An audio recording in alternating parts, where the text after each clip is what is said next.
9, 8, 7, 6, 5, 4, 3, 2, 1, 0.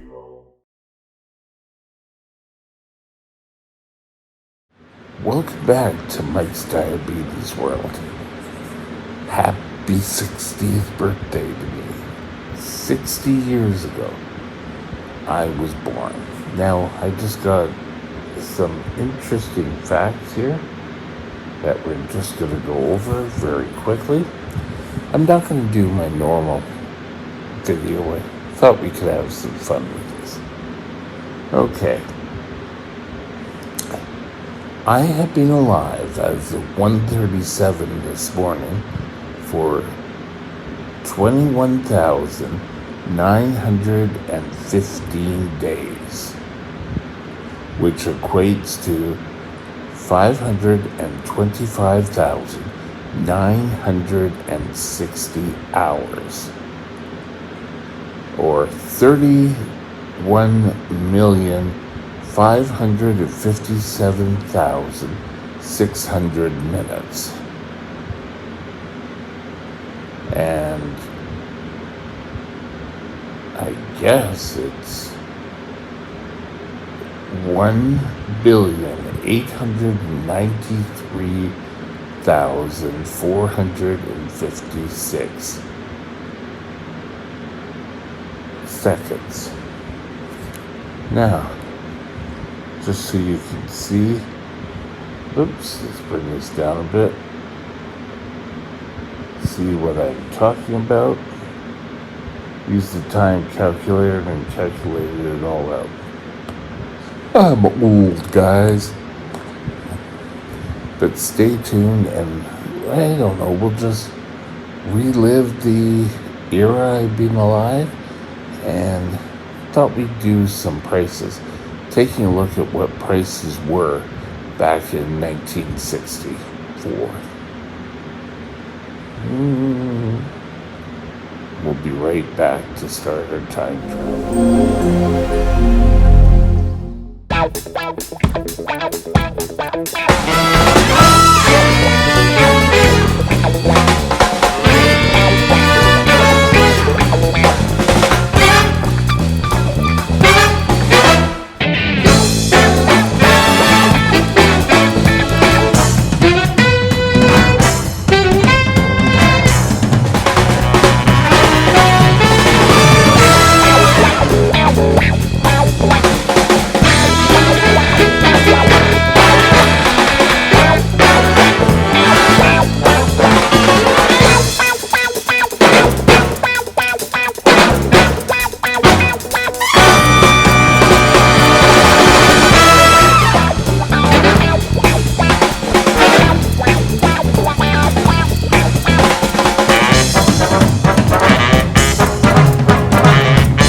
This channel is provided for informational purposes only. Contact your physician for any diagnostic or treatment plan. Okay, let's go over some prices, shall we? In 1964, 1 dozen eggs cost 54 cents. And they also do a comparison of today being about $4.53, but I think it also depends on, are you going organic or are you going not organic? Still, it's an awful lot of money. White bread was 21 cents. God. Sliced bacon, 67 cents for a pound of bacon. Round steak for 1 pound was $1.04, which they're equating to be $8.73 today. I still think that's a little out. 10 pounds of potatoes was 76 cents, and the fresh delivered milk. I remember the milkman delivering the milk. I don't think you can get that. Well, you can't out here in BC anyway. Was 53 cents compared to $4.45 today, which is pretty accurate for that price. Do you actually believe how much things have changed? Some interesting facts during the 60 years. Vancouver went from a small city to a world-class city. We had,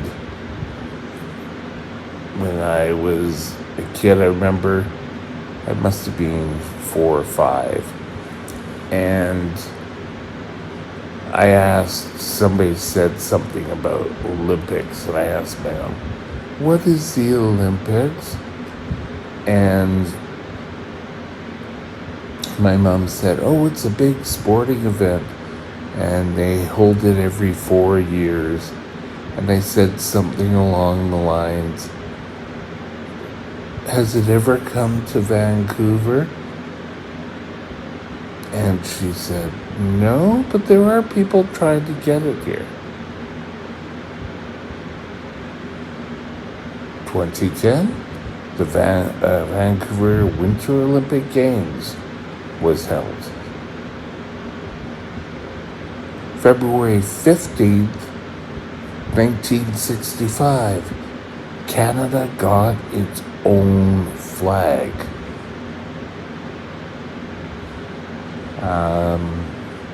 1982, we ratified our own constitution. We were no longer tied with the Parliament of Great Britain. We're still an ally, still part of the Commonwealth, but things change. And how do they change? We had a UN conference here. I was still in grade school or elementary school, but I can remember it was called Habitat for Humanity. I don't know what was really discussed there. I knew it had to do with housing, but I still don't know to this day. But that was, thinking back at all of this. Back then, you used to have a real wood burning fireplace in pretty well every home. And you had to get sort of like a big wooden piece of plywood or something, and you had to put it in front of your fireplace so that in the cold winter months the draft wouldn't come in. But I guess ideally you were supposed to have the fire going all the time. Then slowly in the 70s, that started to stop being a thing. Now you're lucky if you get them. And if you do get them, just accepting, something on the lens, it is gas. I mean, I lived in a condo for years that had a gas fireplace. It looked nice, but it was never really the same. And I think everyone misses it every Christmas, because every year the cable stations put on the fireplace and it just burns.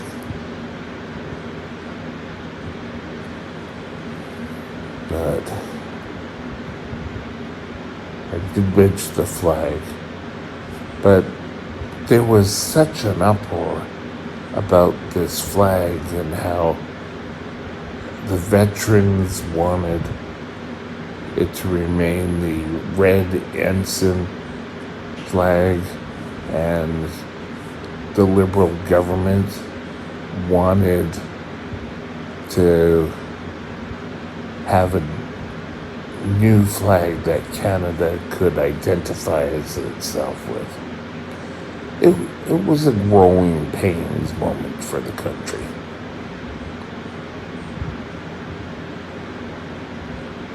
I can remember street fairs became quite popular where they closed off part of a street, and somewhere in there was always a beer garden. Prior to that, there wasn't a beer garden.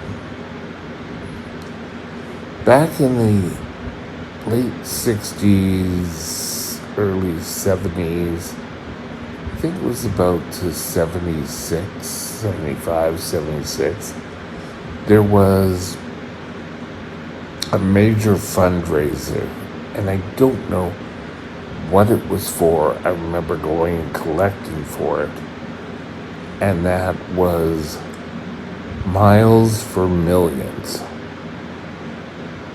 I still don't know what we were collecting for. I guess we should have. I was a Cub.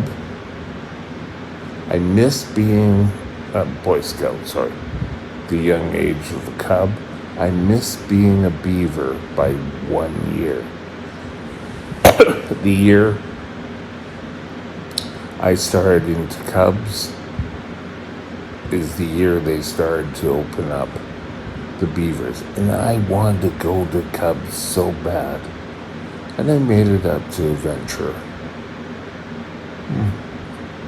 I later became a Scoutmaster.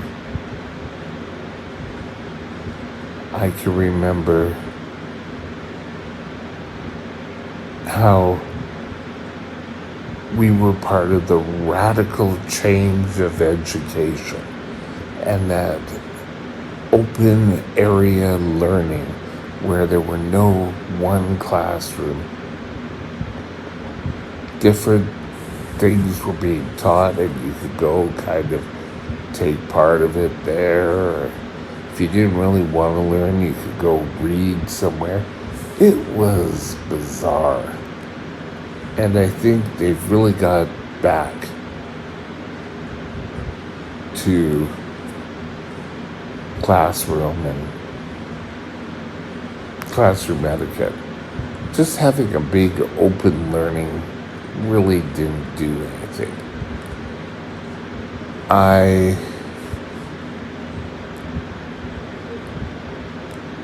was part of a new reading program that, for years screwed up my reading. It was called ITA, and it was supposed to be based on phonics. And with it, there were different letters. Like E was two like C's with a line going through it. O's had umlauts, and it was supposed to help you with your reading. It just totally confused the hell out of me. I don't think it really helped me in my spelling either. I have never been a good speller. Thank God for spell check. Now, a lot of people my era can remember, for me it was grade 3, that you had part of the curriculum in math was you had to learn how to count change back.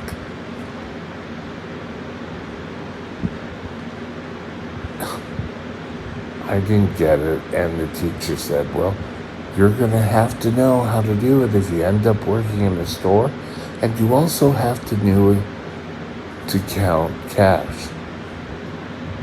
Little did she know, we'd have these little handheld calculators in our hands all the time.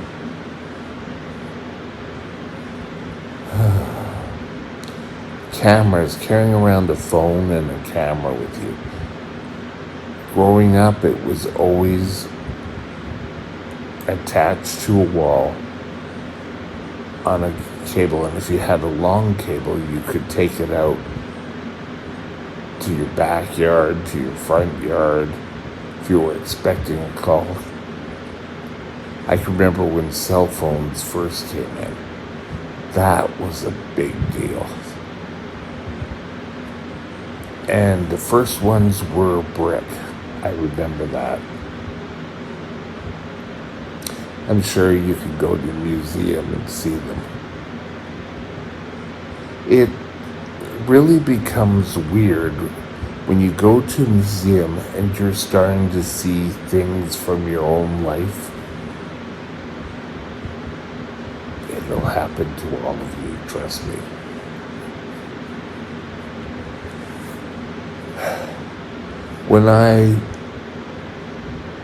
Now this was not till 77, so this was 13 years later.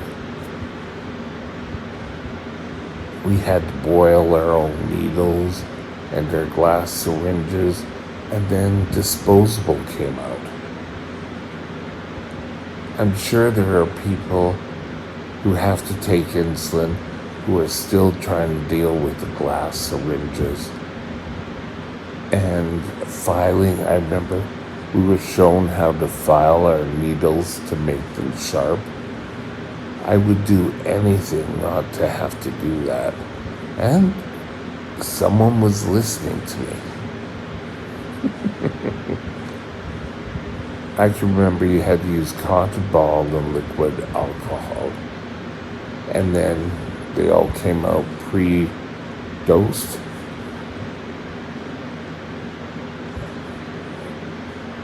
Back when I first got diabetes, we're talking 48 years ago, not quite the 60 years, but they added sugar to the orange juice.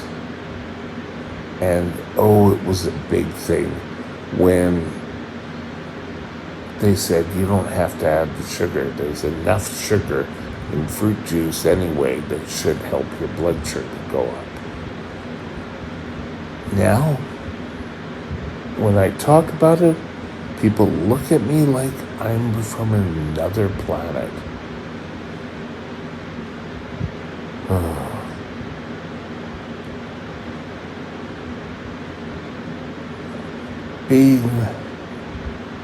Talking to someone and speaking to someone on a TV monitor was something you just saw in science fiction. As a kid growing up, there was a TV show, Space 1999.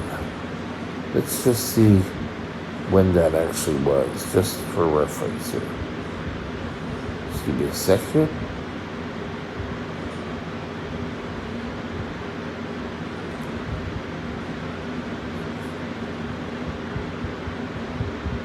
I don't want that wrong. But anyway, that said, I decided I don't have time right now. But they had video screens and they had keyboards, and it was wild. And it was all there by 1999. I can remember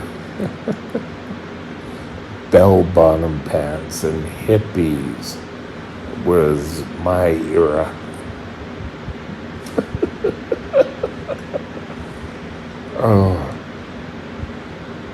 So I grew up always knowing what a hippie was. Now, not all kids know that was part of our culture. Woodstock, the big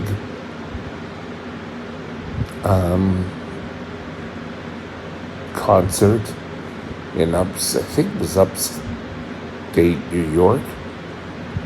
That happened during my lifetime. It's a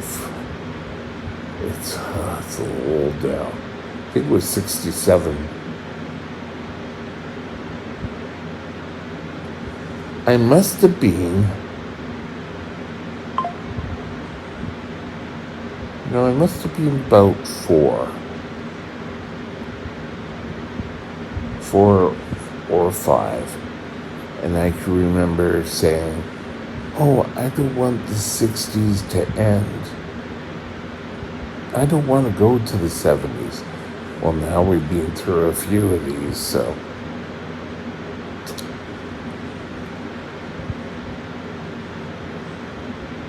I can't believe that when I was first diagnosed, I was told, oh, you probably won't make it till you're 60. Not by doctors, just other people. And to say, hey, you know what?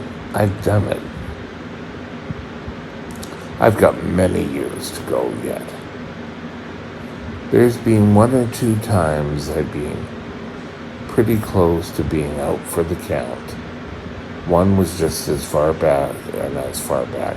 One was just in 2021? 2020 to 2021. But yet, I came back, and so I've got a few years of fight left into me.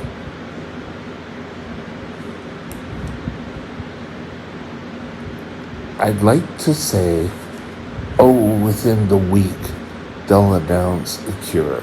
I think we're a couple, maybe 5 years at the minimum away from a cure. But there are new advances, things I didn't even think about. But that's the way it is for most things.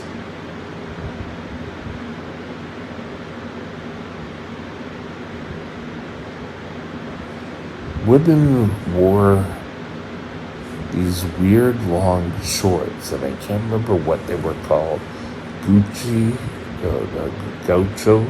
Gauchos, that's what they were. And they looked like a skirt, but they were also a pant. That was kind of inroads that would change people's minds. Back in my school era, teachers came in, wore a shirt and a tie for a male. A woman wore a dress. And I can remember Mrs. Pusup came to class one day wearing pants. And oh God, at recess, did you see her? She was actually wearing pants. Oh, are they going to fire her because she's wearing pants? And thinking, I wonder if she got any abuse from parents over that. Like, nowadays, it's a much more relaxed environment. Teachers are wearing, what is it called, leisure wear? Like sweatpants, and they wear jeans, and there were an awful lot of bad eras that I lived through. I lived through Robert Pickton and the major, not too far from here, I think it was the Pitt Meadows, or Port Coquitlam, here in BC. There was the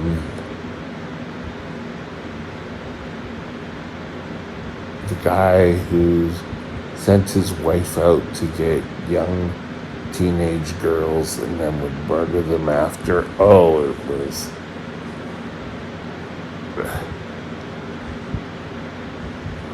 There was the big, what was his name? Cooper, where he boarded, was it a Braniff? It was an airplane, and he hijacked thousands of dollars and walked off the back of the airplane with a parachute. As far as I know, it's never been returned, though they have found some of the money. So I think his plan kind of failed. God, just going back and living. Oh, the moon landing. I can remember my brother and my sister, I just remember the two of them. We watched the moon take off to go to outer space to land on the moon. I never saw the actual landing until years later. I lived through Apollo 13. I can remember hearing about it at school, and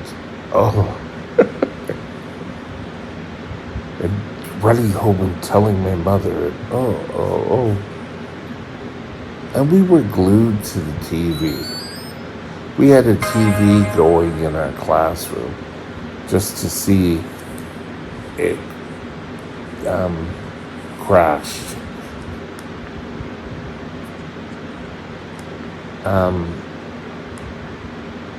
In my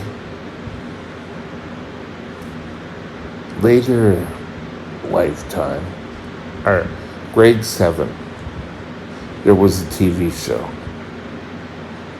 And I believe it was called something stupid like How Come? And it was news that was written for, I guess, 6, 7, or 8 grades. And every, I think, Friday morning, we would get the big TV, and you knew you were in for a treat when they brought the TV in. And this was really before video recorders were part of the daily life. But it happened, and it was awesome. Those are just my nattering on of my 60 years. Let's try for another 60, shall we? And have a great day, and we'll be back tomorrow with our regular programming. We'll talk to you later. Have an awesome day. Bye now.